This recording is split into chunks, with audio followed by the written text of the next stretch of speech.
Well, I remember Pearl Harbor very well. I was 18 years old. I was a senior in high school. It really, really stunned me because the draft was on, and they had lowered the draft age down to age 18, which was how old I was at the time.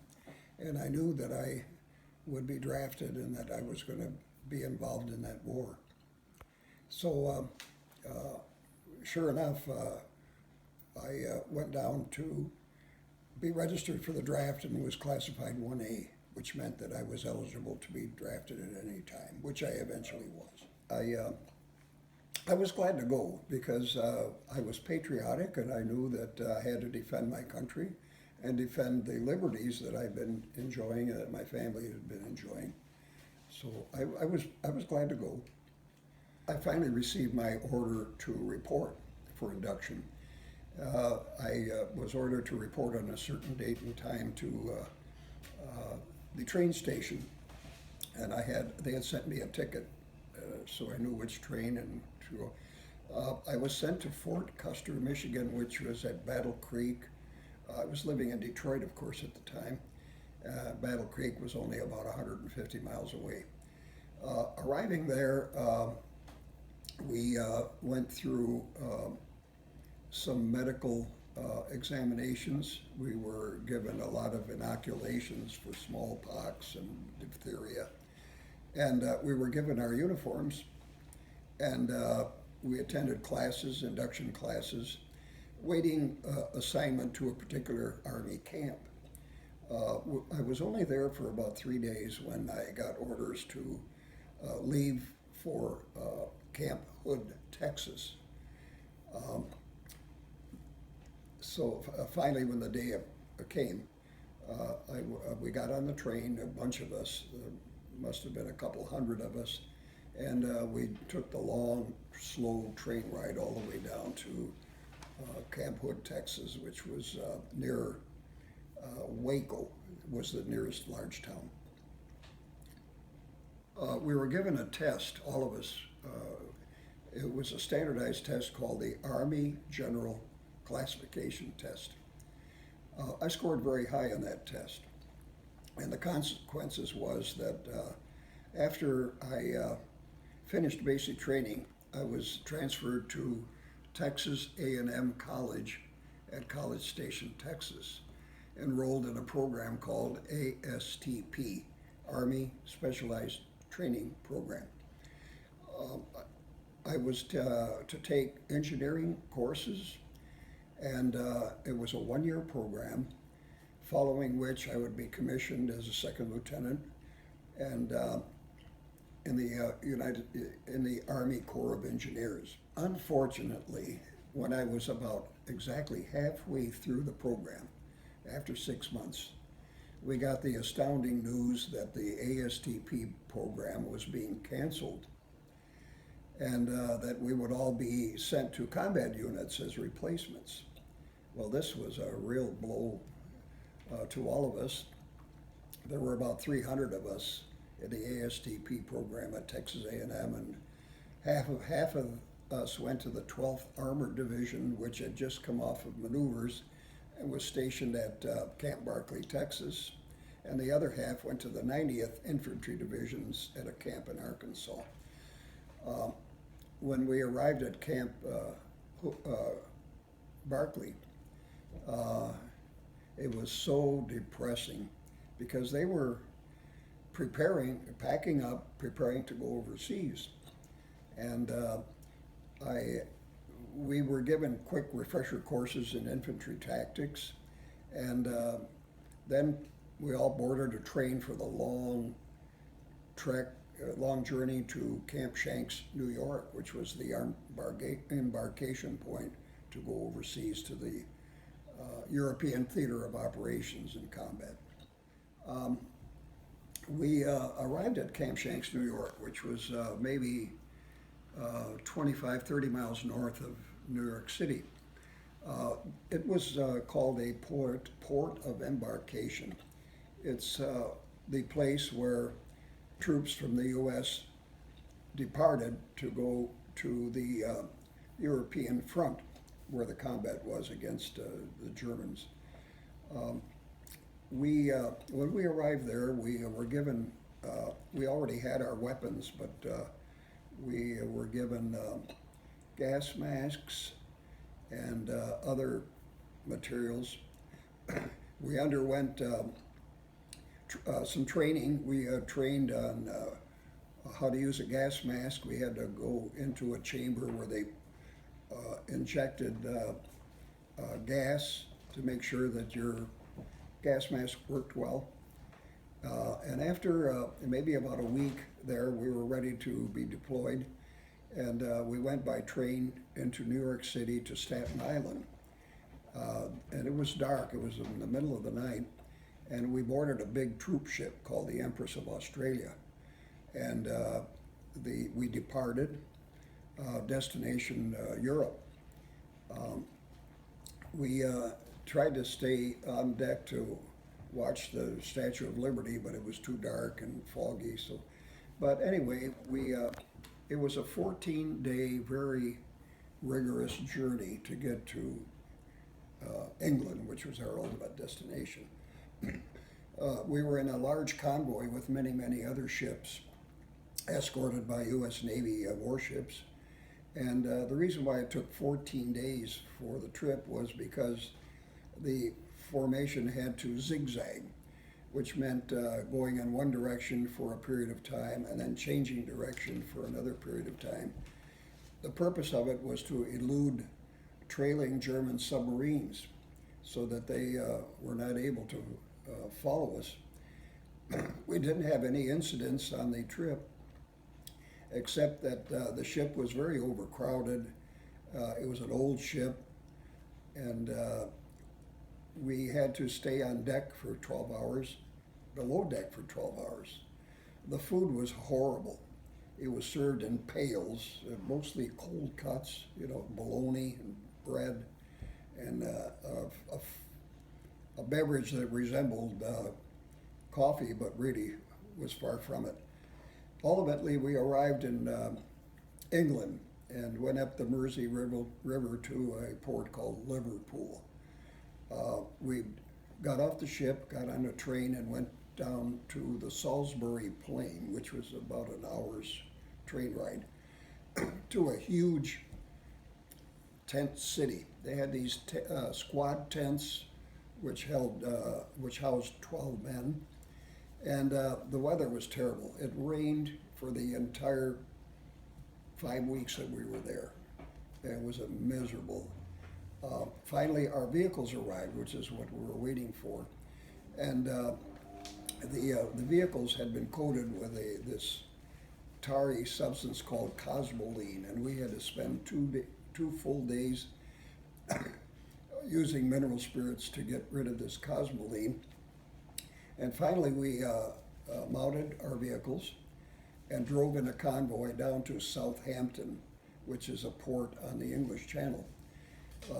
There were boats there called LSTs, landing ship tanks, which had two big doors at in the front, which opened, and we backed our vehicles in. The doors closed, and we shoved off across the English Channel, and we landed at Le Havre, France. And from there, we went up to the front line, which at that time was around Aachen.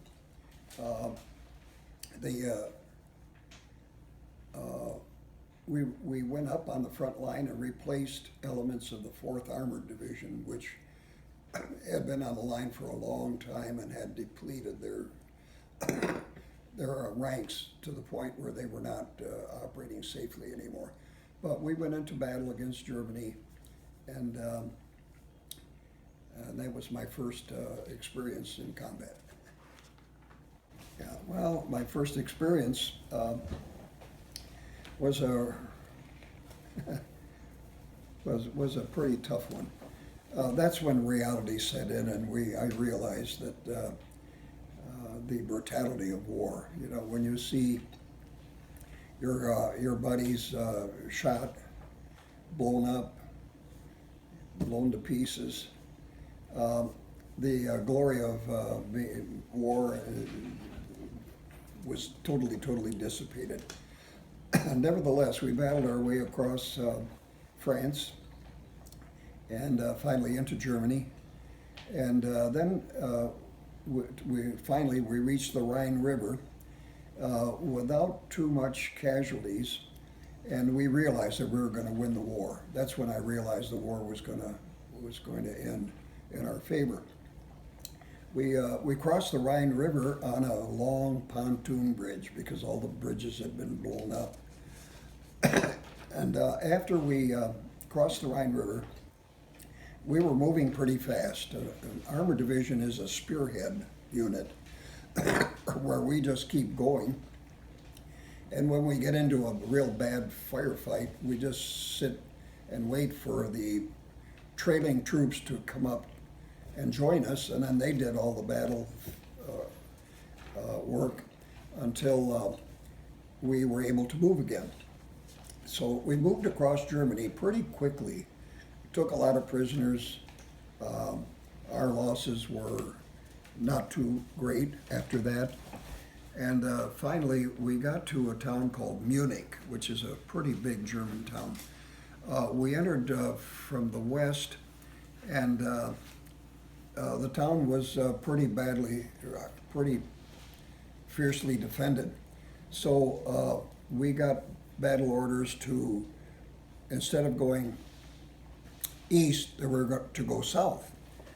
So we did. We turned and went south toward Austria, and our goal was to reach the Austrian border, and ultimately we did. I remember this was the end of April, and when we first sighted the foothills of the Alps mountains, I was really in awe.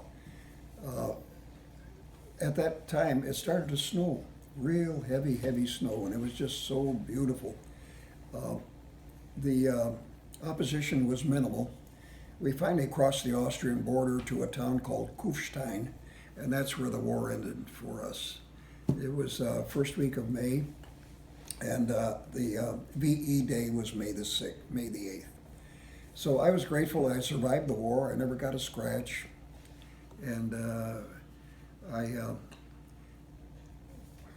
the only thing that we were worried about at that time was because the war in Japan was still going on.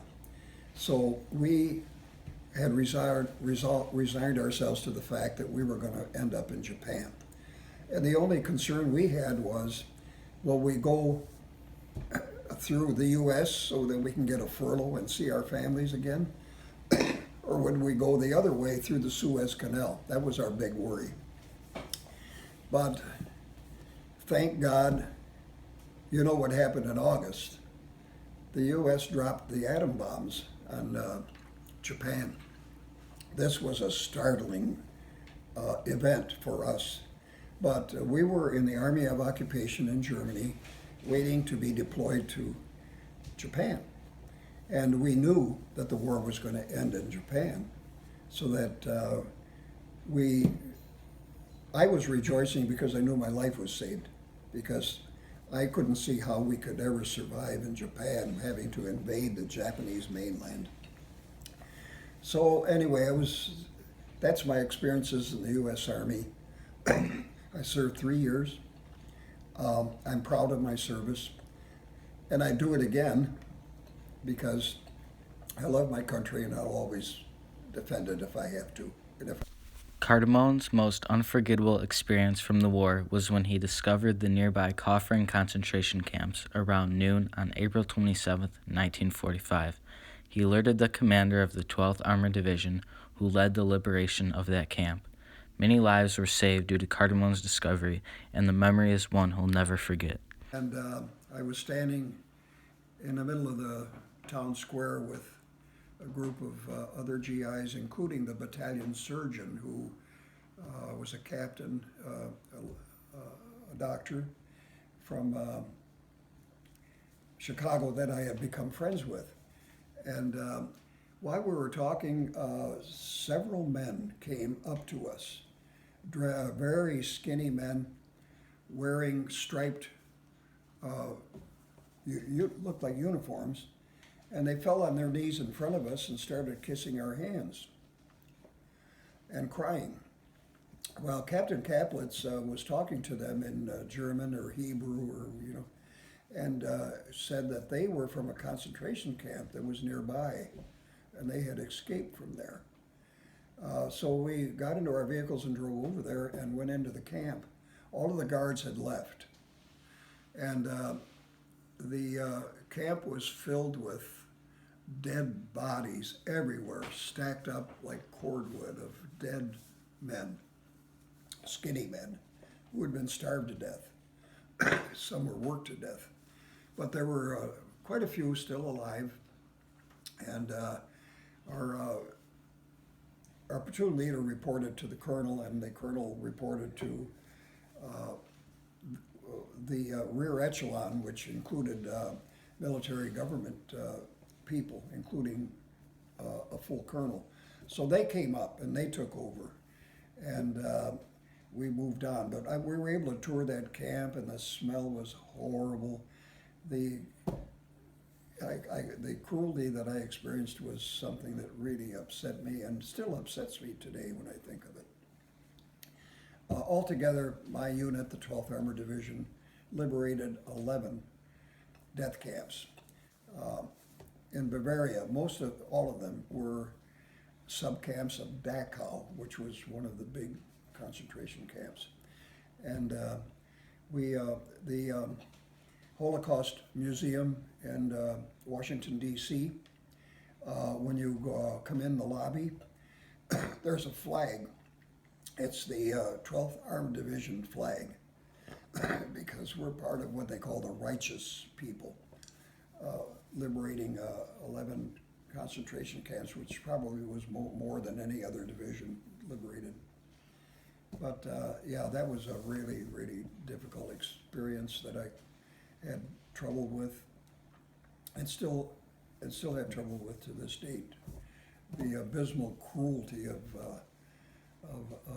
Hitler to do that to people is unbelievable. Even with the tragic and unsettling experience of seeing a concentration camp firsthand, Cardamone still had many humorous and delightful experiences, like the time potatoes saved his life.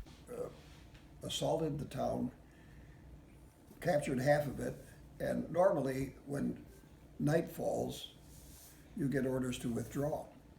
But in this instance, we were ordered to stay put. So we were in the basement of a house, and there was a bin with all potatoes. So we were laying on the potatoes and waiting for the night to go by when we heard people coming into the house on the first floor. Well, we could tell from their voices that they were Germans. So we dug ourselves into the potatoes. Luckily for us, the Germans threw Panzerfaust, which are their version of hand grenades, down into the basement. So they exploded, but we were protected by the potatoes. And finally, they were convinced that there were no Americans down in that basement, so they left. Many life lessons were gained during his time during the war, and his experiences have had a long-lasting effect on who he is as a person. It made me appreciate the greatness of our country, that the United States is a very unique country in that we have liberties, we have freedom of expression, we have many, many freedoms that a lot of countries don't have. And it made me appreciate life more so that I live life better. It made me realize that I had to get an education because having survived the war, I was going to live and eventually marry and have a family, and I was going to have to support them. So I had to have a good job. So it had an impact on me, really in a good way. And it's turned out that way too. I have a wonderful family and wonderful children, and that's all related to my experiences in the war.